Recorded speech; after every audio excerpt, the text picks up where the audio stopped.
So last week I specifically did gratitude, and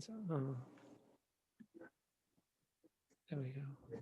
And I want to do a different topic today. So here it says gratitude can transform common days into Thanksgiving, turn routine jobs into joy, and change ordinary opportunities into blessings. I thought that was very apropos and what we talked about last time. And I saw this beautiful idea from Rabbi Sachs. So this will go till from last week, and a nice thing on gratitude.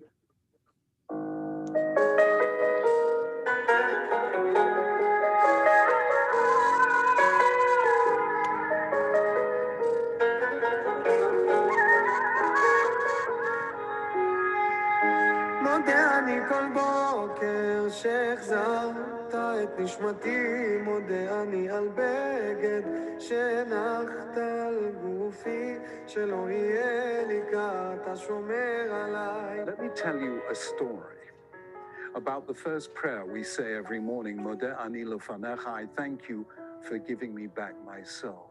It happened on our honeymoon. Elaine and I were traveling through Italy, and we'd come to a little coastal town called Paestum, a place with Roman ruins and the sea glittering in the morning sun. The trouble was, I couldn't swim. I just never learned. But as we sat on the beach and looked out across the water, I realized that the shore must be sloping very gently indeed, because people were far out into the sea, and yet the water was only coming up to their knees. It looked safe just to walk out. And so I did. I walked to where I'd seen people standing just a few minutes before, and yes, the water was gently lapping against my knees. Then I turned around and started walking back to the shore. That's when it happened. Within a minute, I found myself out of my depth. How it happened, I'm not sure. There must have been a dip in the sand. I'd missed it on my way out, but on my way back, I walked straight into it. I tried to swim, but I failed. I kept going under. I looked around for rescue, but the other bathers were a long way away, too far to reach me, too far even to hear. Besides which, we were in Italy, and as I went under for the 5th time, I remember thinking 2 thoughts. What a way to begin a honeymoon, and what's the Italian for help? It's difficult to describe the panic I felt. Clearly, someone rescued me, or I wouldn't be here now, but it seemed at the time like the end. Evidently, somebody, seeing me thrashing about, swam over and brought me to the shore. He deposited me almost unconscious at Elaine's feet. I never found out who he was. Somewhere there is someone to whom I owe my life. It changed my life. For years afterward, I would wake in the morning knowing that but for a miracle, I wouldn't be here. Somehow that made everything easier to bear. Every life has its difficult moments, but I never forgot that day on an Italian beach when the life I so nearly lost was given back to me. It's hard to stay depressed when you remember daily that life is a gift, which is why every morning I say with real feeling those words, Modeh ani lefanecha. I thank you, living and everlasting King, for giving me back my soul in mercy. Great is your faithfulness. Thank you, God, for giving me back my life. Think about it. The very first words Jews say every day is Modeh. Even before we think, we thank. That's the first rule of prayer. It's about not taking life for granted. It's a meditation on the miracle of being. We are here. We might not have been. Somehow, that makes every day a celebration.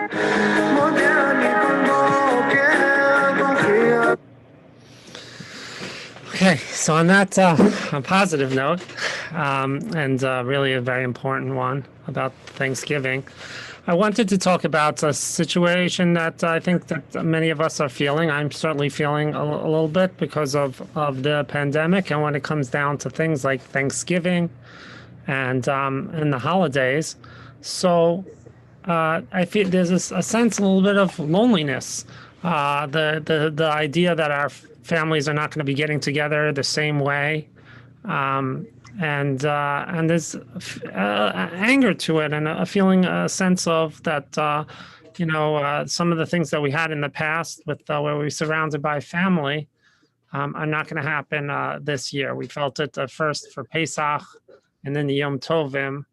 I was talking to one of the Rabbanim who said that he got, when it first happened with Pesach, he was so angry at his kids because they told him that they can't come to him because they don't want to risk him, so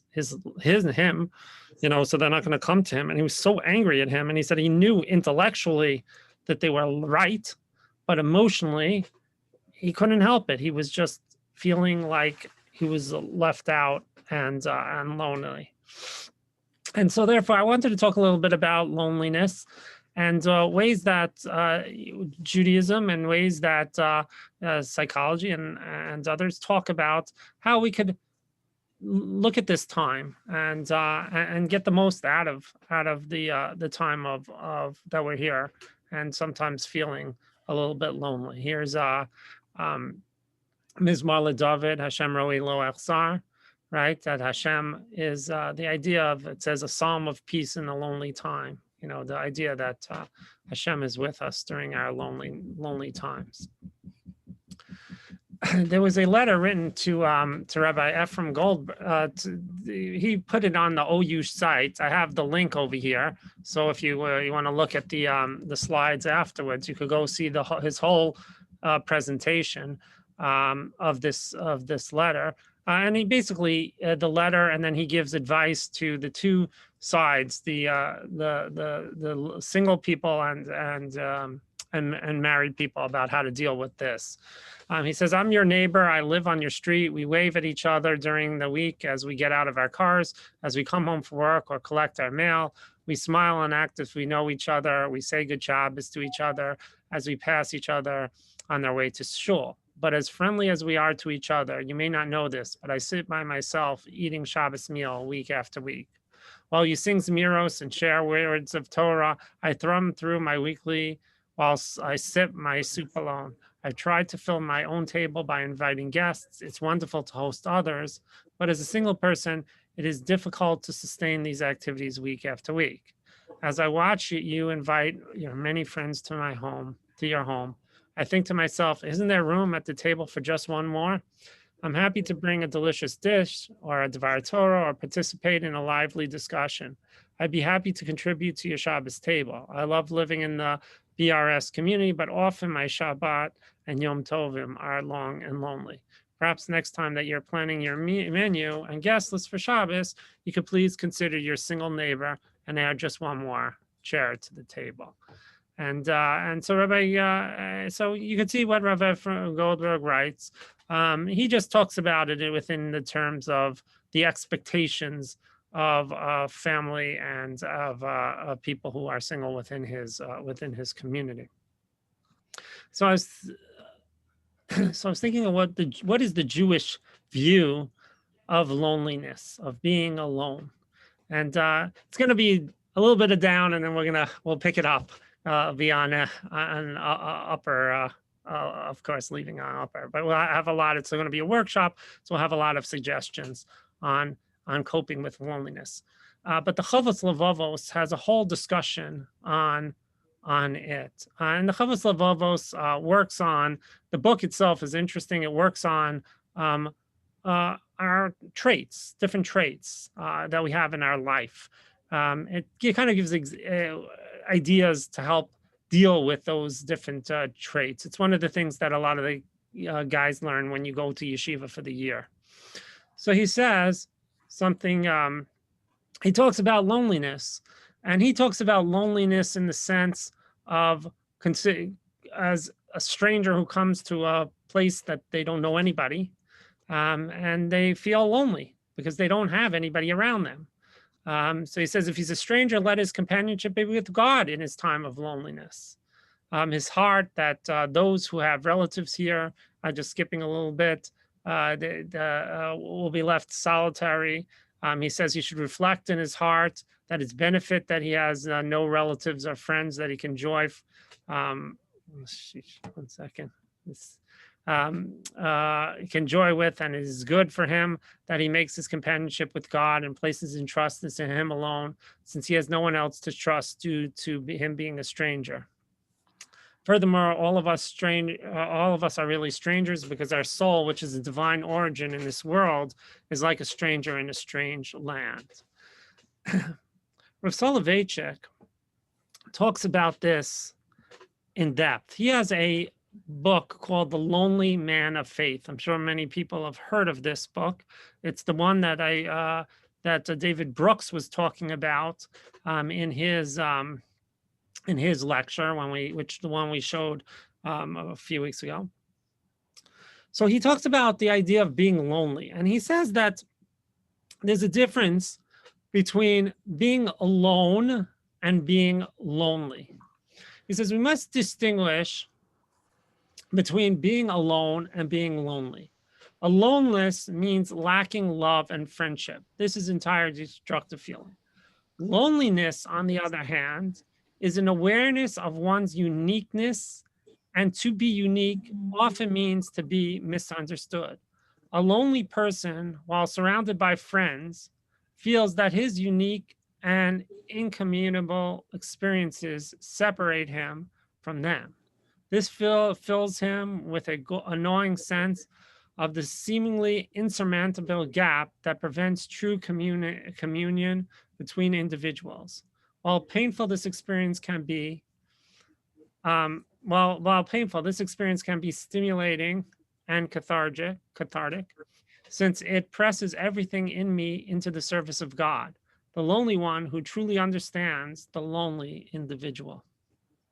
They tell the story that the connections that it's probably not a true story. Actually, I'm pretty sure it's not a true story, but they tell a story that the Chafetz Chaim, when the Chafetz Chaim had a son, he lost one of his sons while he had, I believe, 4 children.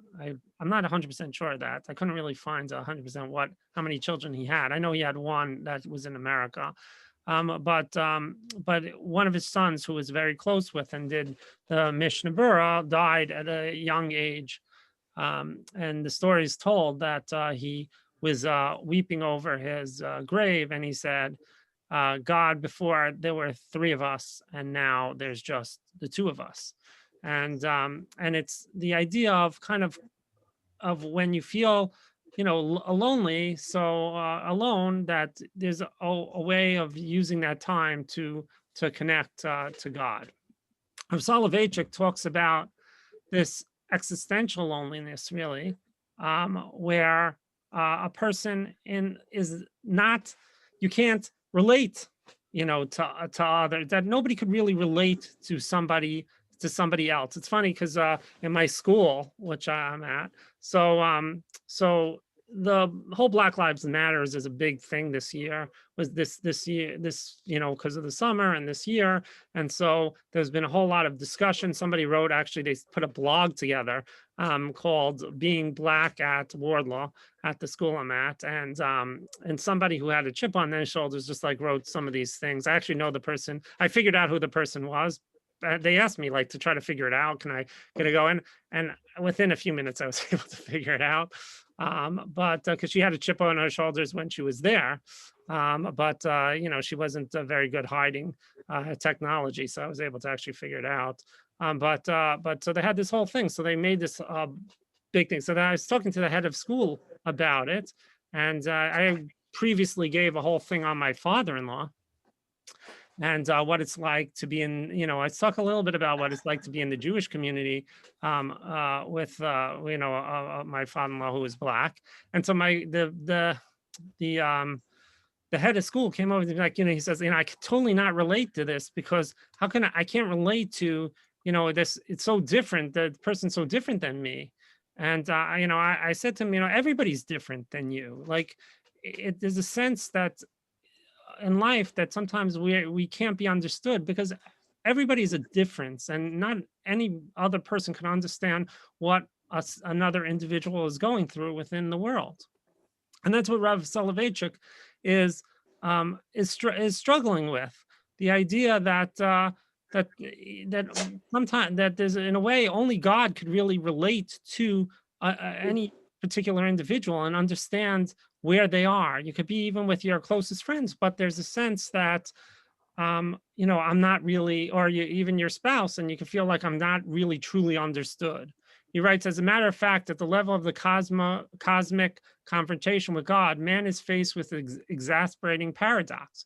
One, on the one hand, he beholds God in every nook and corner of creation, in the flowering of the plant, in the rushing of the tide, in the movement of his own muscle, as if God were at close to and besides him, engaging him in friendly dialogue. And then yet, at that very moment, man turns to face God, he finds him remote, unapproachable, enveloped in transcendence and a mystery. And so that's saying that, like, even with God, in a way, even with God, uh, it's hard to connect. It's hard to connect to God because God is so above us. God is different and so different than us.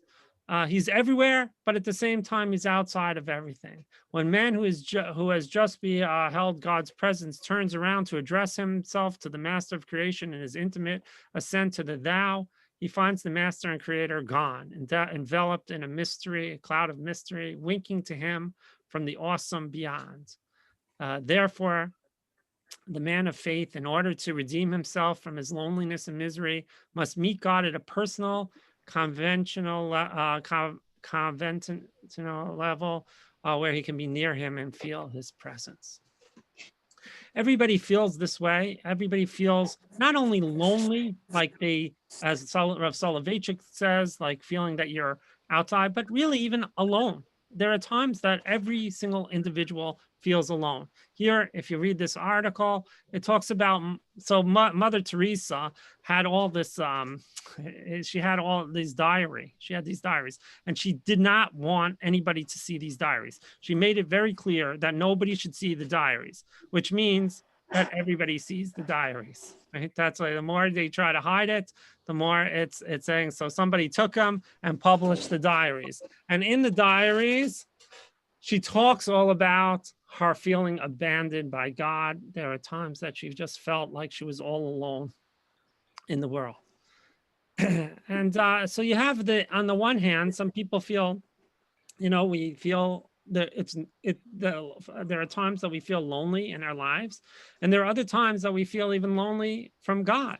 And these are all very natural feelings. These aren't something that just happens to you. Many people feel like this only happens to them, that they feel. But you see, it really happens to everybody. Rav Soloveitchik had it, happens to Jews and non-Jews, and Mother Teresa, Rav Soloveitchik, everybody. Chafetz Chaim, people feel during there are times that are lonely. This is Vivek Murthy. He is, if you don't know, he is now, he was just, I think last week he was appointed by Joe Biden as a part of his team, his medical team. And he has a book called Together, the Healing Power of Human Connection in the Sometimes Lonely World. And he has gone on many different talk shows and so on in the past. This goes back for a while.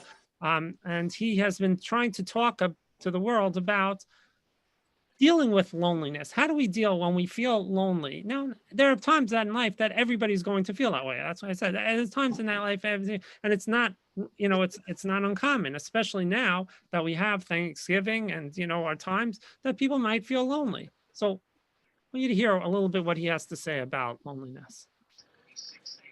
Former Surgeon General Dr. Vivek Murthy tackled a range of public health crises. They included issues like Zika, drug and alcohol addiction, and obesity.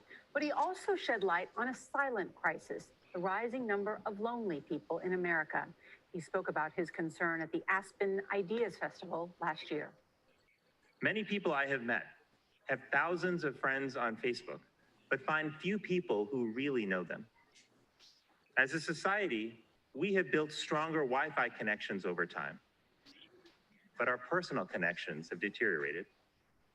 Now, in a Harvard Business Review article, Murthy writes, loneliness is a growing health epidemic. He calls on companies to make fostering social connections a strategic priority. Dr. Vivek Murthy joins us back at the table. It's good to see you again. Thanks, great to be here. Now, this is a topic that you say that you know personally about. You said that you were a shy, lonely kid, that people didn't even know that about you. That's true. You know, in fact, it's something I've never even talked to my own family about. But when I was a child, I was very shy. It was hard for me to make friends, and I felt lonely a lot. But I felt ashamed to tell that to Why the people. shame? Yeah.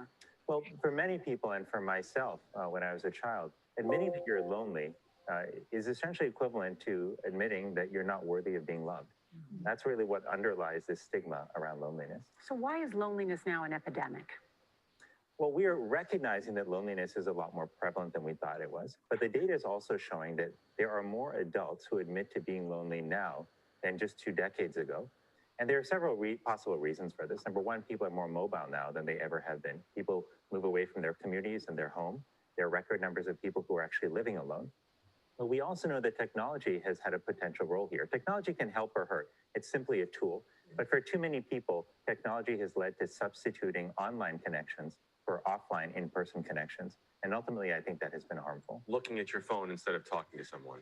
Exactly. Or spending time on Facebook or on other social media thinking that that is equivalent to sitting down and seeing a friend and talking to them face to face. Is it more common in men than women?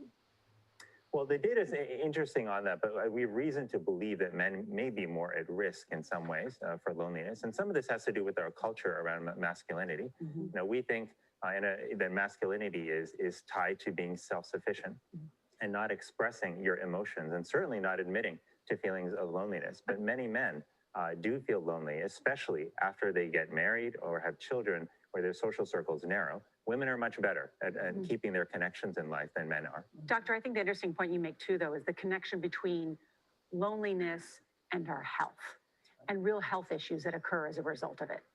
This is one of the reasons that loneliness is getting more attention, because we are learning more and more about the impact on health. It turns out that loneliness is associated with a reduction in your lifespan that is as severe as a reduction in lifespan that you see with smoking, 15 cigarettes a day. It's greater than the impact on mortality of obesity.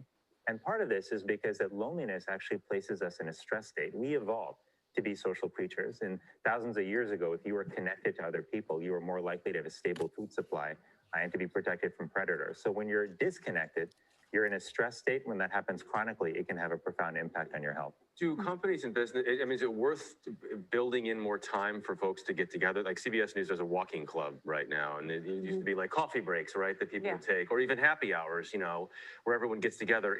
Do you think more of those times need to get built in? Well, I think the quality of time that people have together is what matters. Giving people time to get together during happy hours, that can help to some extent. But sometimes people feel that they're just taking time away from family, or they're taking time away from the work they have to do. And what do they end up doing? Often talking about work, because that's what they have in common.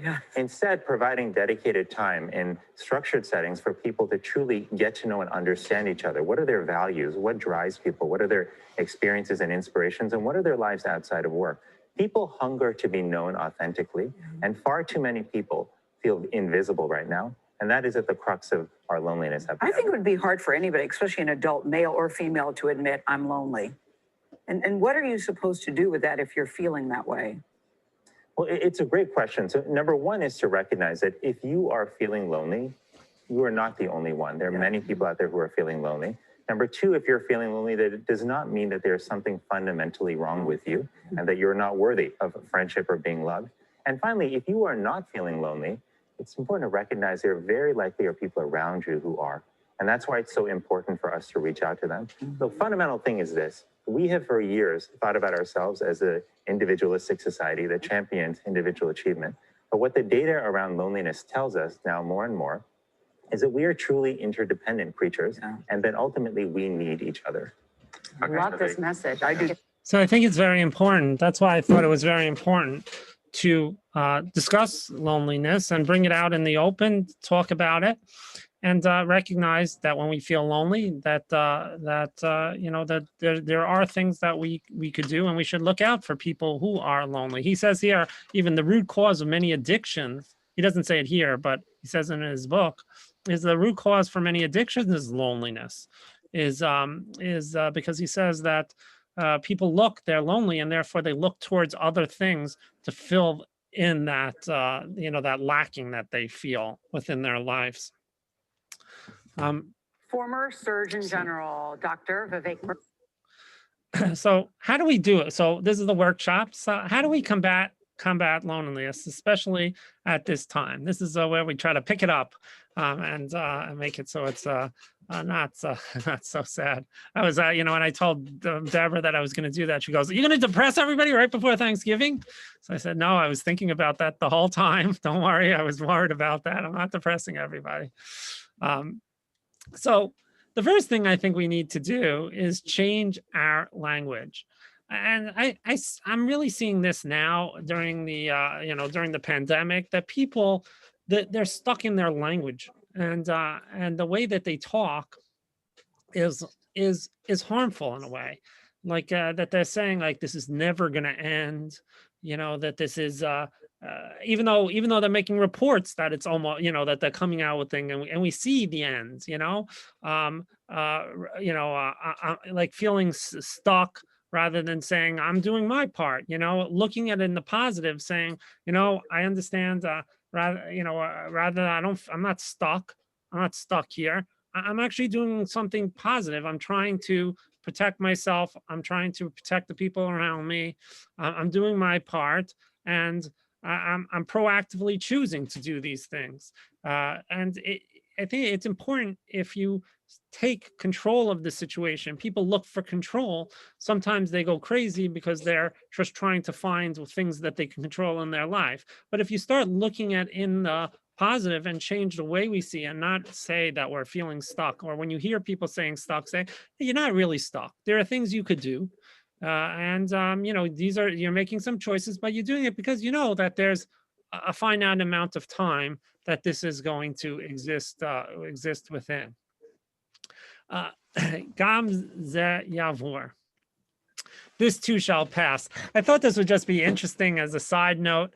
That phrase, Gam ze yavor, I heard it, and if you would have asked me before I saw Dr. Lyman's article on it, I never would have known this. I always heard this story of Shlomo Melech, who had a ring that said, Gam ze yavor, and it would be for the positive, that if something good would happen, he would look at it and say, this will also pass. And when something bad happens, he would also say, this would also pass. And then I kept them in an even keel. Turns out that story does not exist anywhere in the rabbinic literature. It says he says it's a powerful, even though Gam ze yavor is a powerful reminder that life does not stand still, always anticipate change and hopefully for the better. But much of the mystery surrounds this adage. We know almost nothing about its origins, whether it's in Hebrew or non-Hebrew versions. Surprisingly, the phrase doesn't appear anywhere in the Gemara, the Chumash, and the Mishnah, Midrash. Nowhere. It appears nowhere. So where did he track it down to? Judith East Kishore. She's a writer. She was Jewish. She wrote Jewish folklore in the she was from 1890, I think it was. And she wrote, so he has this whole thing, and he has all the stories that we hear about Gam ze yavor. I thought it would be interesting to note. But even though it may not appear in anything, we do believe in it, that the concept that things will change in life. So I think the first thing is to understand that, change our language, realize that this is a temporary thing, and it will pass, and we will be together again for Chagim, and so on. The next method, and I think is the most important, is to double down on social connections. We need social connections. We're social animals, and we need social connections. And so the more we could find ways of doing that social connections, the better we're going to be.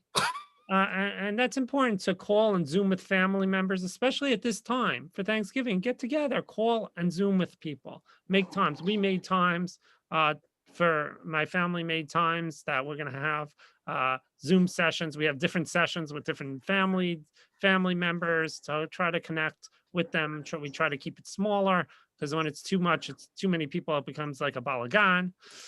Call old friends. It's a great time to call old friends and reconnect. And not just to say hi and so on, but I'm hearing from people that they're actually doing more with Zoom because you're home.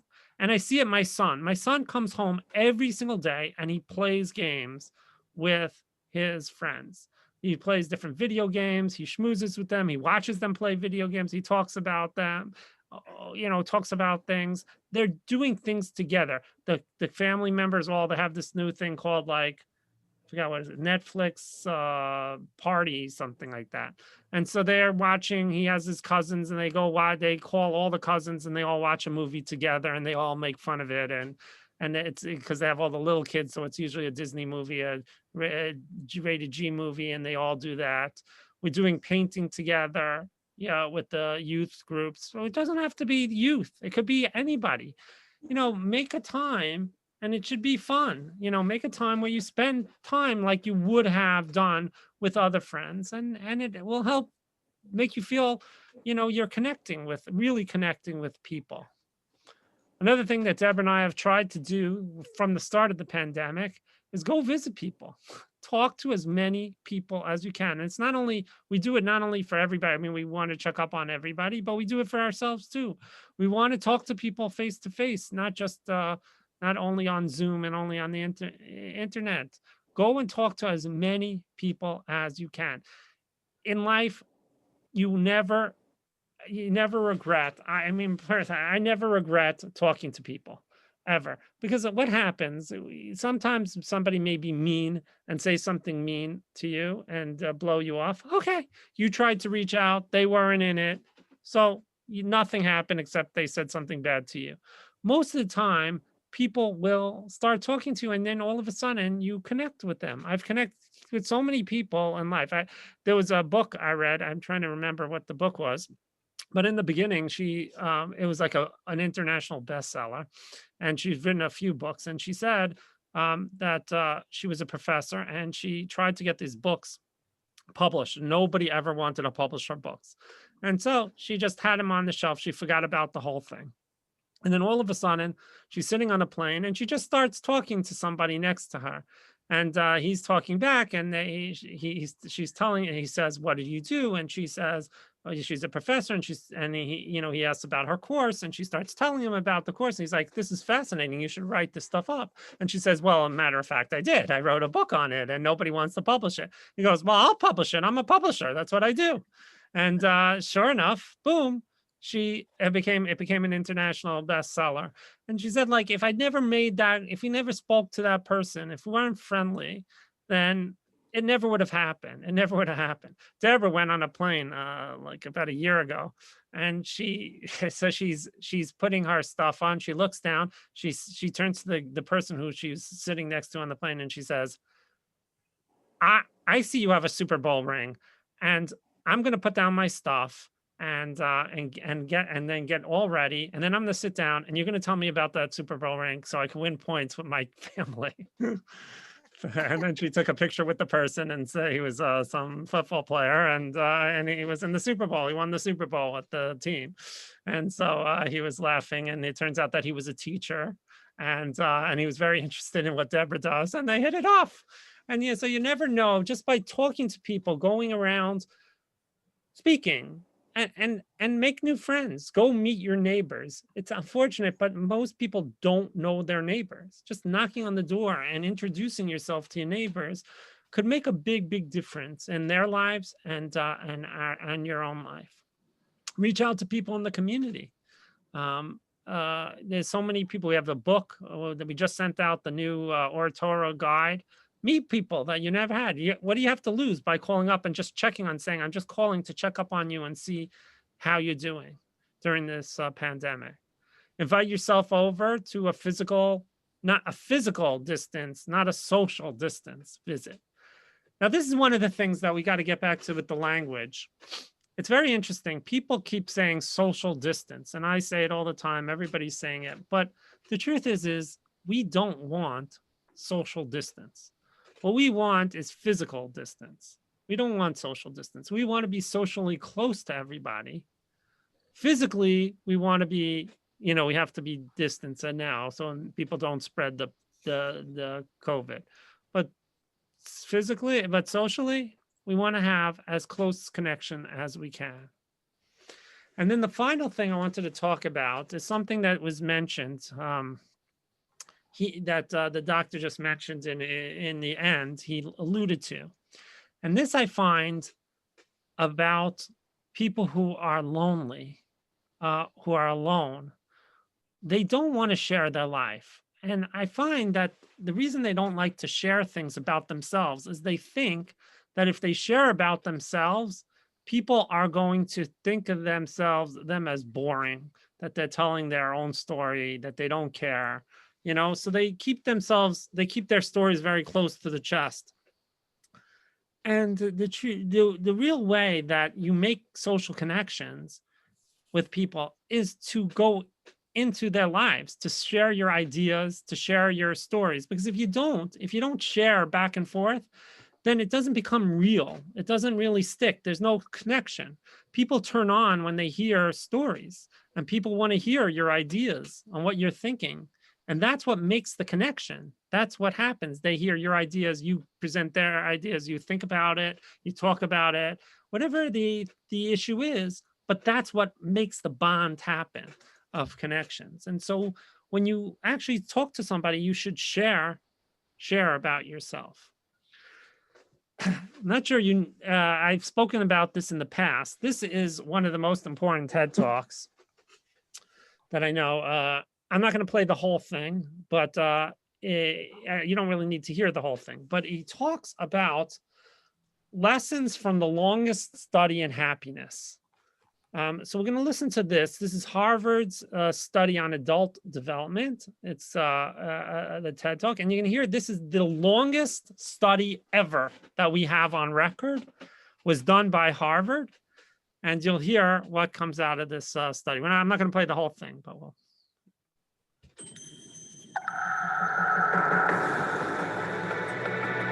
Going to invest now in your future best self, where would you put your time and your energy? There was a recent survey of millennials asking them what their most important life goals were. And over 80% said that a major life goal for them was to get rich. And another 50% of those same young adults said that another major life goal was to become famous. And we're constantly told to lean into work, to push harder and achieve more. We're given the impression that these are the things that we need to go after in order to have a good life. Pictures of entire lives, of the choices that people make and how those choices work out for them, those pictures are almost impossible to get. Most of what we know about human life, we know from asking people to remember the past. And as we know, hindsight is anything but 20/20. We forget vast amounts of what happens to us in life. And sometimes memory is downright creative. But what if we could watch entire lives as they unfold through time? What if we could study people from the time that they were teenagers all the way into old age to see what really keeps people happy and healthy? We did that. The Harvard study of adult development may be the longest study of adult life that's ever been done. For 75 years, we've tracked the lives of 724 men. Year after year, asking about their work, their home lives, their health, and of course, asking all along the way without knowing how their life stories were going to turn out. Studies like this are exceedingly rare. Almost all projects of this kind fall apart within a decade because too many people drop out of the study, or funding for the research dries up, or the researchers get distracted, or they die, and nobody moves the ball further down the field. But through a combination of luck and the persistence of several generations of researchers, this study has survived. About 60 of our original 724 men are still alive, still participating in the study, most of them in their 90s. And we are now beginning to study the more than 2,000 children of these men, and I'm the fourth director of the study. Since 1938, we've tracked the lives of two groups of men. The first group started in the study when they were sophomores at Harvard College. They all finished college during World War II, and then most went off to serve in the war. And the second group that we've followed was a group of boys from Boston's. I'm not going to go through the whole thing, even though it's really interesting, you'll see. But at the end of the day, what it comes down to, what he says is the connections and the relationships that you have is the only thing that will show whether or not you're going to be happy and satisfied with your life. The people who have the more connections and more relationships with other people will live happy, and others will fall into depression and other types of dementia is very, very high, and all these other things. It all comes down to the connections that you make within your life and the ones that you keep. And so therefore we see the importance of just doubling down, really coming in and trying to make as many connections as we can. And you never know when one of those connections will become a longtime friends. You could just meet and start talking to somebody, and next thing you know, you talk a little bit again, you get together, you have some coffee, and you have a relationship with them. One of the things that I've done through the Night Rabbinate is when people have come to me feeling lonely or depressed or so on, what I do is I give them Starbucks cards, and I put them together with somebody else, and I say, I'll pay if you guys go out for some Starbucks. I'll go out, you go out and just schmooze. And I found that there's been very successful, that people have really connected with each other, and really have become friends where they haven't, just by going out for a cup of coffee together. And the next method on dealing with loneliness is to look at this time that when you are alone as an opportunity or a test to enhance your personal growth. And I love this video. I actually used this in a speech in Rosh Hashanah about, 10 years ago, 7 years ago, something like that. It's 2 minutes. It's well worth listening to.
such a beautiful idea.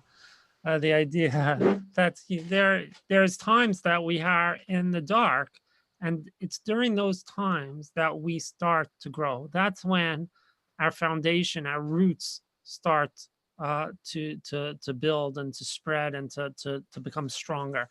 And it's important to look at times, hard times, or times when we feel alone, as times that we're going to grow, and as a test that God is testing us. And there's a beautiful idea by Rav Eliyahu Dessler, and I'm going to read this to you, and I'll explain it to you a little bit different than what Dessler's saying, but what he means, really. This is his idea. With each good choice successfully carried out, the person rises higher in spiritual level. That is, things that were previously in the line of battle are now in the area controlled by the Yetzer Hara, and actions done in that area can be undertaken without struggle and without bechira. And so, in the other direction, giving into the Yetzer Hara pushes back the frontier of the good, and an act which previously cost one a struggle with one's conscience will now be done without bechira at all. And what he's saying is so deep, is very deep. When I read this, it really had an impact on me. I read this when I was in college. And what he's saying is that we all have these tests in life. And the tests are different for every individual. So somebody could have a test whether or not to they see an elderly person about to cross the street, and they just blow by them and they walk by, right? Or they ask for the elderly person asked for help and they said no, right? So it may be that's their test. Their test may be to help that person, or it could be that somebody's weighing the option. Should I do something? Should I not? Should I rob this person or should I not? That could be somebody's test. Should I rob? When I walk down the street, I don't think about, I see somebody counting money. It never dawns on me. It never even dawns on me to go and snatch the money and run. But for that individual who's a thief, they may say to themselves, wow, that's so tempting. I could get away with this. They're an elderly person. I could just grab the money and run and nobody will ever catch me. I'm all alone here and nobody will ever see. And so that's their bechira point. That's what he says. That's their test point. But if they pass that test, if they say, that's not the person I want to be, then the next time they face that challenge, it will be easier. And it will reach the point where they don't even feel that anymore. And then they have a new challenge level. So their level, if you had like a line, their level moved. So here was their challenge, and now their challenge is something else. It's a more refined challenge. It's another challenge. It's not that you're not going to have challenges in life, but your challenge is going to be different depending on what you're struggling with at the time. And so what he's saying is that there's, in life, we all have our struggles. And there are times that we need to kind of take a step back and realize that we're fighting this struggle, that this is the struggle that we have. And it's good because what we're going to do is we're going to become stronger after we get through this time, through this challenge in our life. This was sent to me by Annie Goldfisher. Never search your happiness in others. It'll make you feel alone. Search it in yourself. You'll feel happy even when you are left alone. So it's important to work on ourselves during that time. Method number 4, plan the story of how you'll tell about this experience in the future. In other words, think about it. If you feel like it's down, you feel down about an experience, any experience, whether it's this or not, think about how you're going to tell future generations or future people about the pandemic, for instance. Like, what story are you going to tell? And start thinking about each of the things that happened to you and go, oh my gosh, it was so hard during thing. We actually had to spend Pesach alone. And so it was just, it was just me. So I had my Haggadahs. You make a story out of it and you keep the story going as you go through the challenge. It helps you get through the challenge because you're making the challenge into something that's a story that you're going to tell, that there's something from it. It's not just like something bad happening, but something's going to come out of it, and you're going to have a story to tell and teach others about it. Method 5. This I was thinking a lot about whether or not I should talk about this one. So this is a little bit difficult a practice to do, but it's something that that's always talked about in these type of situations, which is practice negative visualization. In other words, think about the worst case scenario. What's the worst thing that could happen? And then, so according to the Stoic philosophy, if you think about the worst thing that's going to happen, you'll always be happy because you'll always assume the worst. And then when the worst doesn't happen, you're going to be happy.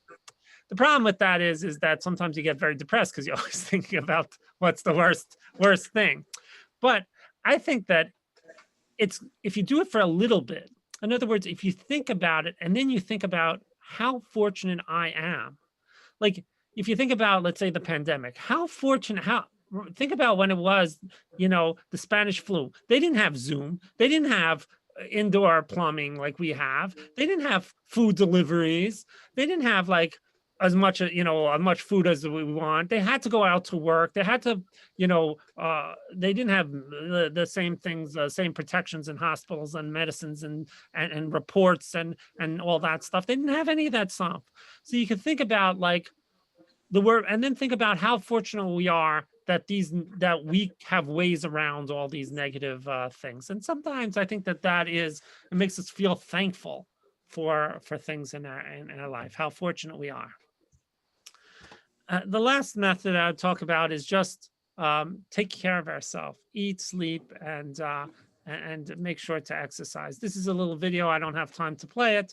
You can watch it, but it's a CNN video on how exercising during this time, during all times when you're down, helps cause the all the endorphins and everything in your body to perk up and you feel better. So it's so important during this time to take care of yourself and make sure to exercise a little bit, get out, even if you have to just go for walks.